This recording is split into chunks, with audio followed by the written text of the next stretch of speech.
Hello, grade 12th. Today we will be doing the last part of this chapter, biodiversity. Hope all of you are doing fine. Hope you have your notes ready that I've already sent you. So today we will be discussing about the loss of biodiversity basically. Now, first and foremost, in the last session, I had already told you how species variety helps to increase the species richness. More the area, more the species, and more are the chances for a species to thrive. You've already learned this by the species area curve. So you've already understood very well that a place which has more species or more species richness, that area is much more stable than an area which has less species. Because of course, the more the variability, the more the variety, the more the equilibrium of the ecosystem. So a stable community will be only established if there is basically a more productivity it will give rise to. Why? Because more the species, more will be the different energy in flow, and as a result of which you can understand that there will be a more productivity as the variation is very high. So this was basically explained by Rivet-Popper hypothesis, which was given by Paul Ehrlich. Now, Paul Ehrlich was an ecologist, and he mostly worked in the South American Amazonian forests. So Paul Ehrlich said that you consider an aeroplane, right? So you have an aeroplane, and different parts of the aeroplane, they are joined together by small rivets. You know, rivets means the bolts, not bolt to bolts.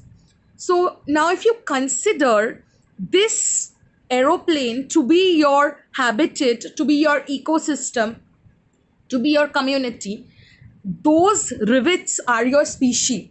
Now if a passenger is seated over there and all of a sudden the passenger has no other job, he starts popping out or taking out those rivets.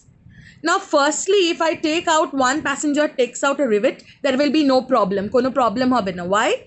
Because one rivet will hardly, it will hardly impact on the the whole aeroplane's functioning. But slowly, if all the passengers now decide to pop out one rivet from each of these places, then obviously slowly the aeroplane will wobble, and finally it will break down if all the rivets are taken out. And most importantly, if a rivet of a very essential place, especially the wings, they are taken out, the wings will collapse and the aeroplane will cease to fly, right?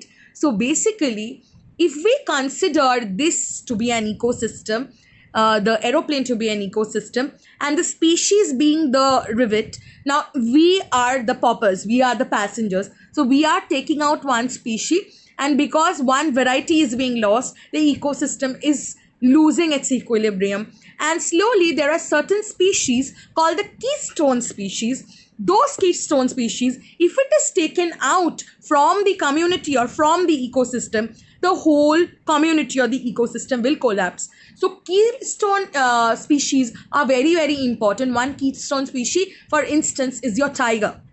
So in Indian forests. So if those species, they are taken out of the forest, a lot of species, they are dependent on that keystone species, and finally the ecosystem will degrade. Now we will come to the reasons of the loss of biodiversity for some years that has taken place. Why has biodiversity been lost? That we will now understand. Please refer to your notes now.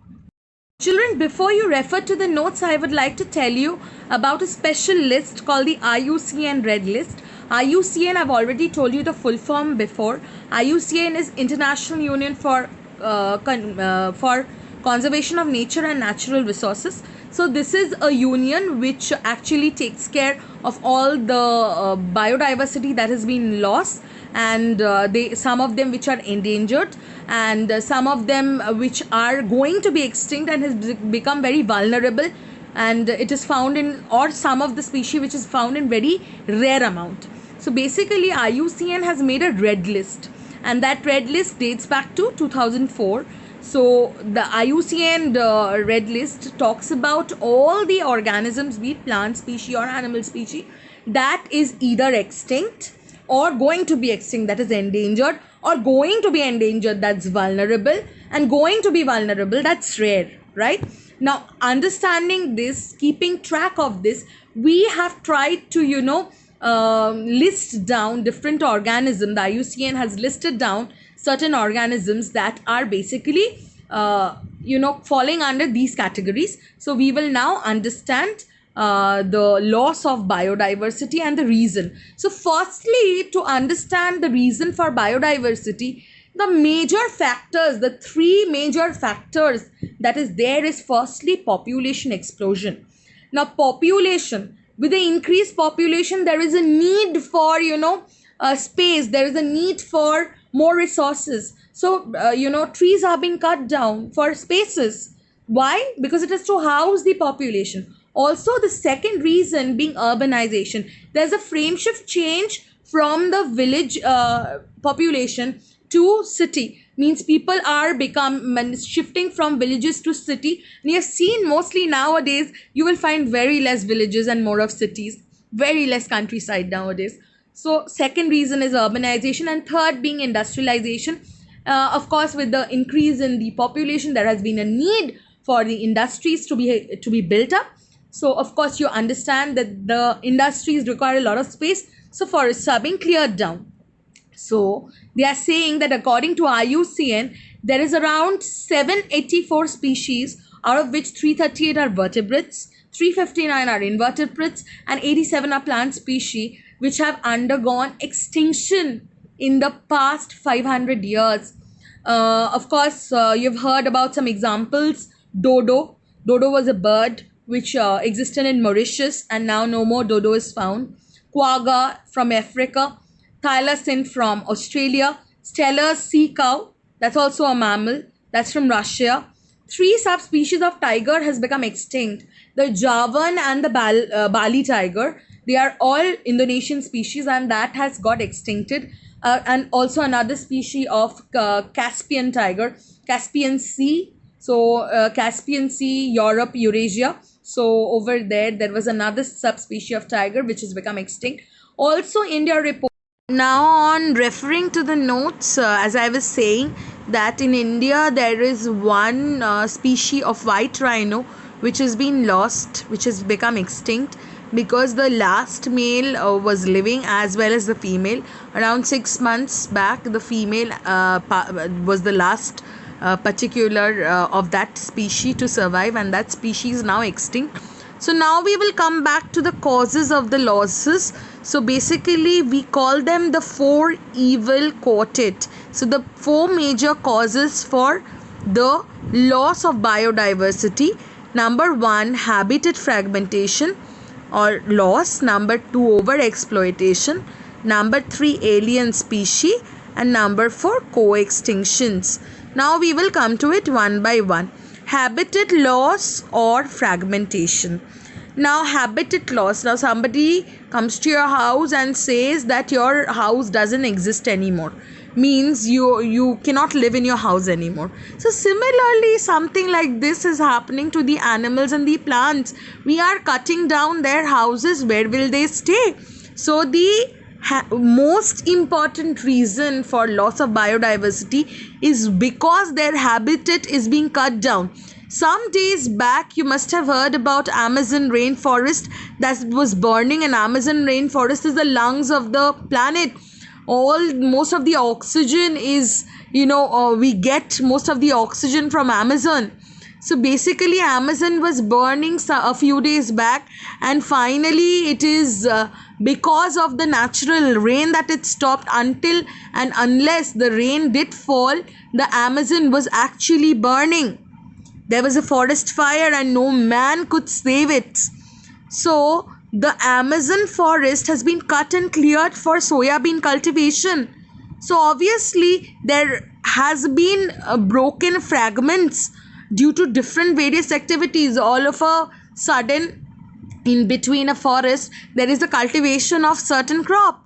then obviously their habitat is, getting interrupted. So where are they going to stay? That's why you hear in Joldapara National Park, the elephants are coming out on the in the human settlements. Why? Because they do not have a place to stay. Human beings are staying in their place. So what will they do?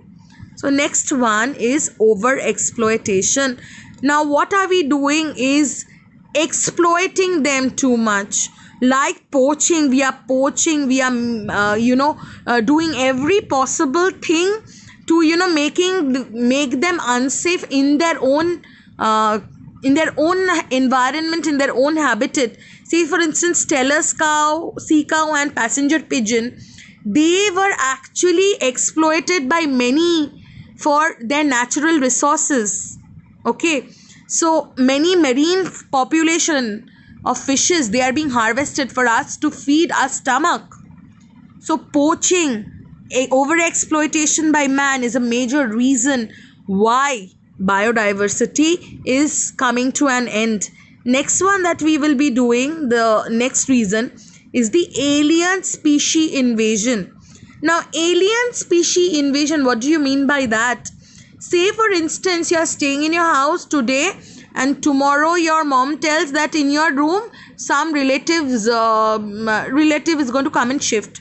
Obviously you will feel uncouth and uncomfortable to an extent, and that relative who's coming over is very bugging. He or she's always wanting this and that. So one day you'll go and tell your mother that, Mom, I don't want to stay, I'm leaving my room and going.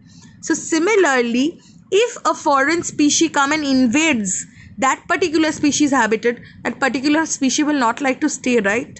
So basically when an alien species comes and interferes with the indigenous means the endemic species of that particular region, so obviously the particular species who has been living in that particular area, they feel interrupted, and that causes a decline.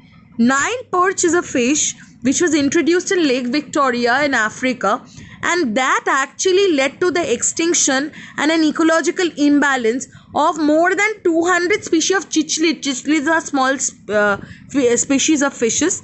Some invasive weeds species like carrot grass, Parthenium, that grows on your grounds, lantana and water hyacinth, they cause a serious danger to many indigenous species. You must have heard about the water hyacinth, which is called the terror of Bengal, and you already know the reason why. The fourth point is co-extinction.